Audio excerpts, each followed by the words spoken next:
Olá, seja bem-vindo a mais um podcast comigo, Cássio Gama, trazendo aqui informações todas as terças a partir de 1 hora para você.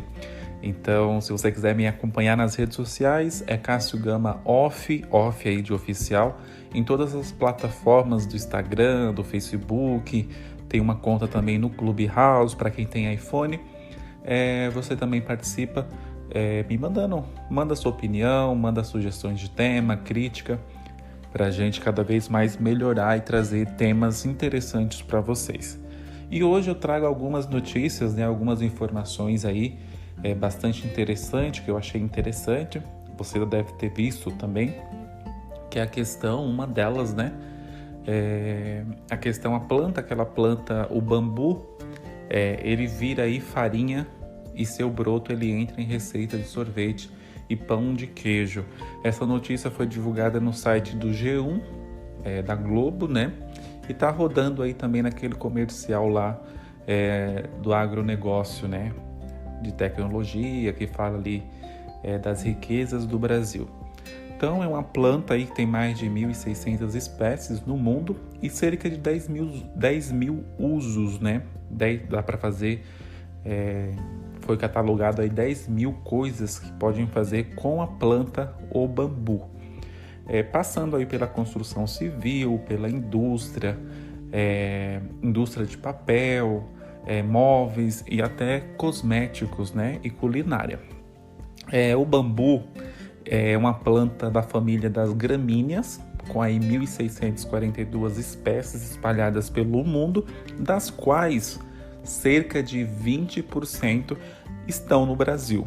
Então, 258 aí são nativas, e cerca de 80 foram trazidas ao país, afirma aí o presidente da Associação de Produtores, a Aprobambu, que é o Guilherme Corte.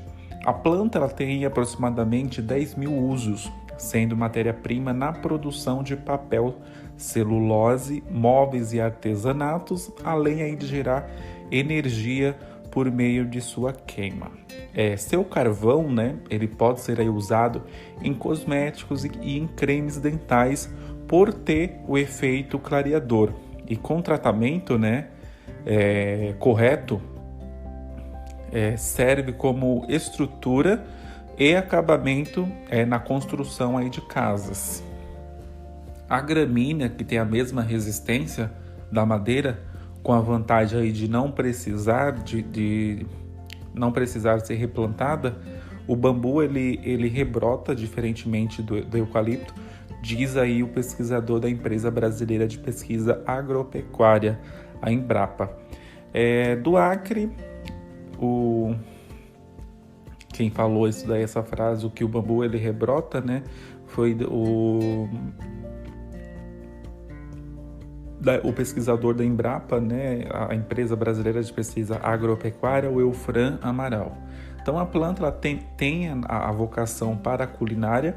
Na Índia e na China, por exemplo, é comum o consumo da farinha de bambu, que ainda não é fabricada no Brasil, conta a pesquisadora da Universidade Estadual Paulista, a Unesp, a Juliana Cortes Barbosa. Países do Oriente Médio também utilizam o broto do bambu, que apesar de ser aí pouco conhecido no Brasil, já virou aí até receita de pão de queijo por aqui. A Unesp ela está desenvolvendo no Brasil a farinha do bambu, que além da China e Índia é muito consumida também na Tailândia e na Indonésia, por causa aí do seu teor rico em fibras. Para fabricá-las, o bambu ele precisa no máximo de 2 anos de vida e depois de colhida é preciso tirar a parte mais dura e moer. Ele fica aí bem fininho, conta a Juliana, ele fica bem fininho aí ao ponto de uma farinha mesmo que pode ser utilizada nos alimentos. Então ela diz aqui que nós estamos adquirindo máquinas para fazer o processamento desse material e vamos testar aí várias espécies para estudar o valor nutricional, diz ela. E fora isso, o bambu ele traz a geração de renda no campo. Então a Universidade Paulista também atua em Ribeirão Branco, São Paulo, capacitando aí produtores da cidade na produção de cabos, que são aí vendidos para uma indústria fabricar pentes, escovas de dente e cabelos, por exemplo. Então, esses produtores, eles fazem parte da Associação de Pequenos Produtores Rurais do bairro de Pacas e região. E além de capacitação, receberam aí máquinas para trabalhar. Os recursos, do projeto vêm do Ministério da Ciência e Tecnologia, e muitas vezes esses produtores ficam sem trabalho porque a agricultura em que eles trabalham é sazonal. Quem trabalha aí com tomate, por exemplo, fica 6 meses parado, mas a produção de cabo para a indústria, eles conseguem ter uma renda, diz Juliana, né? Então, os benefícios do bambu é muito importante, gera uma renda que é mais importante para os agricultores, para as pessoas que dependem do campo. Tem os benefícios de desenvolver ótimos utensílios domésticos, com o uso da fibra, que retira ali do caule, da planta, e com isso aí está trazendo também o alimento, que é a parte ali do broto que pode gerar aí o alimento. Então essa foi uma das reportagens do G1, que trouxe outra também interessante, que eu coletei aqui, que é a história de um agricultor que ele aprendeu sozinho a tocar aí 4 instrumentos musicais em Oroz, no interior do Ceará. O nome dele é Ulisses, Ulisses Lopes Cândido, de 21 anos de idade. Ele construiu aí um instrumento artesanal, depois conseguiu um violino, depois adquiriu um violão e guitarra. Apesar das dificuldades, Ulisses Lopes Cândido, de 21 anos, já sabe o que planeja para o futuro. Ele diz que ele ama muito a música, por enquanto é um hobby, mas tem o sonho de tocar profissionalmente, diz o agricultor, Ele é morador da localidade do sítio de Santarém, em Oroz, a 344 quilômetros de Fortaleza, terra do músico e compositor cearense Raimundo Fagner. Então o agricultor ele toca violino, guitarra, violão e fez aí um instrumento de canos de PVC, que ele chama de sax, O saxofone é a grande paixão de Ulisses, Ele diz, a paixão, o gosto musical começou há mais ou menos em 2014, quando eu comecei a ver muitos músicos, tocando. Criei um sax em PVC e aprendi algumas notas com ele, diz. O agricultor, afirmou que após criar o instrumento e aprender os acordes sozinho, começou a se interessar por tocar violino. Graças ao grupo da igreja, Em seguida, aprendeu a tocar o violão e depois guitarra.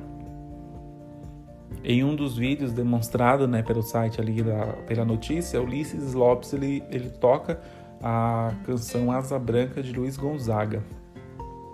Ele fala que aprendeu tudo só, aí tive o violino, comecei por ele, também pelo grupo da igreja, e depois passei aí para o violão, sempre aprendendo de forma independente e pela internet, disse ele.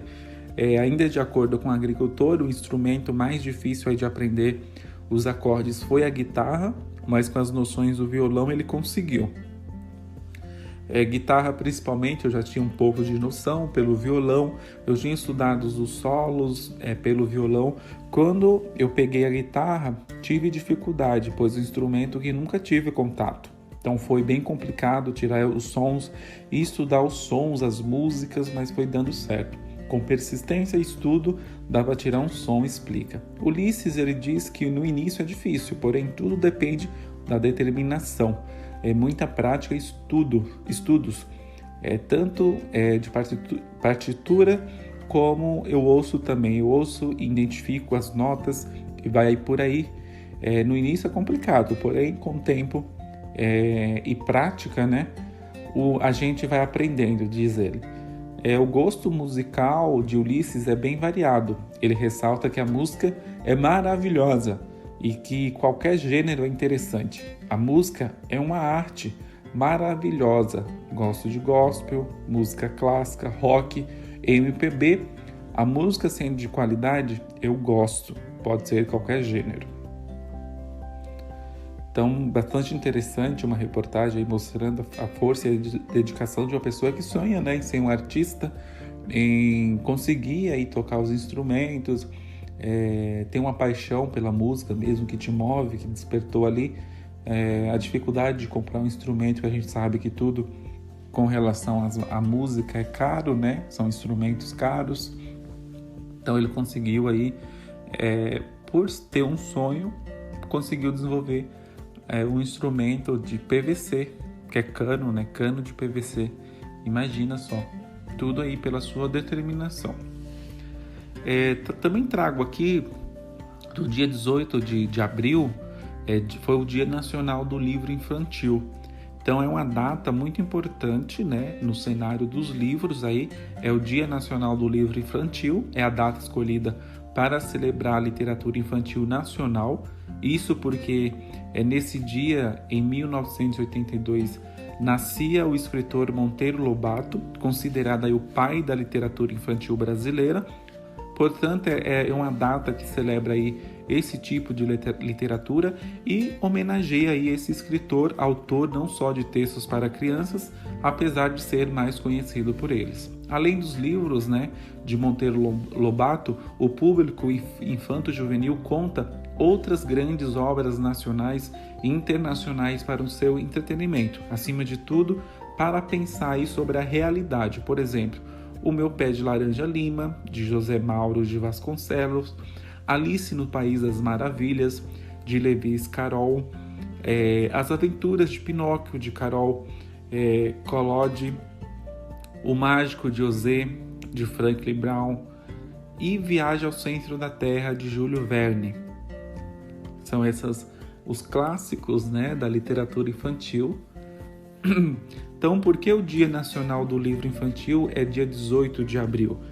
O Dia Nacional do Livro Infantil, né, foi criado pela Lei 10.402, de 8 de janeiro de 2002. No artigo 1º fica aí instituído o Dia Nacional do Livro Infantil, a ser comemorado anualmente no dia 18 de abril, data natalícia, né, do escritor Monteiro Lobato. Portanto, a data foi escolhida para homenagear o escritor Monteiro Lobato, considerando aí o pioneiro, o pai da literatura infantil brasileira. Monteiro Lobato, ele viveu aí em 1882 a 1948, não escreveu apenas para público infantil. Sua literatura para adultos está inserida no pré-modernismo, período aí literário que compreende, né, os anos de 1902 a 1922. No entanto, escrever para criança deu a ele uma projeção nacional, principalmente após a sua morte, quando aí a série Sítio do Pica-Pau Amarelo foi adaptada para a televisão. As personagens, né, Narizinho, Pedrinho, Emília, Visconde de Sabugosa, Tia Anastácia e Dona Benta, elas exploram um mundo aí de fantasia que dialoga, né, com personagens de fatos históricos e com folclore nacional. Então a série Sítio do Pica-Pau Amarelo, ela é composta pelos seguintes títulos: O Saci, de 1921, Fábulas, de 1922, Aventuras de Hans Standen, de 1927, Memórias de Emília, de 1930, Reinações de Narizinho, de 1931, Viagens ao Céu, de 1932, História do Mundo para Criança, 1933, Caçadas de Pedrinho, de 1933, Emília no País da Gramática, 1934, Aritmética da Emília, em 1935, Geografia de Dona Benta, 1935, História das Invenções, 1935, Memórias da Emília, 1936, Dom Quixote das Crianças, 1936, Histórias de Tia Anastácia, 1937,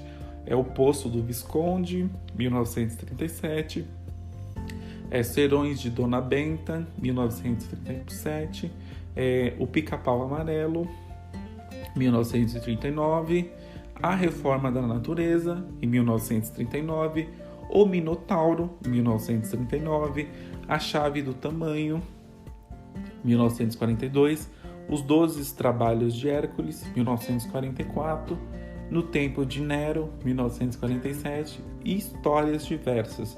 Então, praticamente aí uma obra por ano que compõe aí toda essa série do Sítio do Pica-Pau Amarelo, que foi escrita pelo Monteiro Lobato, um dos principais autores da literatura infantil brasileira, que também dá aí a notoriedade ao Dia Nacional da Literatura Infantil, que é dia 18 de abril, que é comemorado em todo dia 18 de abril. Outra coisa que eu trouxe aqui para finalizar são curiosidades sobre o Brasil, sobre o nosso país. Você sabia que o nome oficial do Brasil é República Federativa do Brasil? O nome oficial ali é República Federativa do Brasil. E que a palavra Brasil significa vermelho como brasa? O Brasil, ele é o 5º maior país do mundo. O Brasil, ele é o maior produtor de café do mundo. O Brasil é também o país que mais desmata a natureza em todo o mundo. O Brasil tem a maior biodiversidade do mundo graças à floresta amazônica.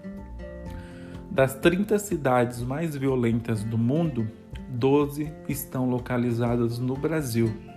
Toda moeda circulante e oficial do Brasil é produzida na Casa da Moeda, no Rio de Janeiro. Tocantins é o estado mais novo do Brasil, fundado em 1988. A feijoada é considerada o prato nacional do Brasil. Então, foi essas algumas notícias que eu trouxe para vocês, curiosidade aí,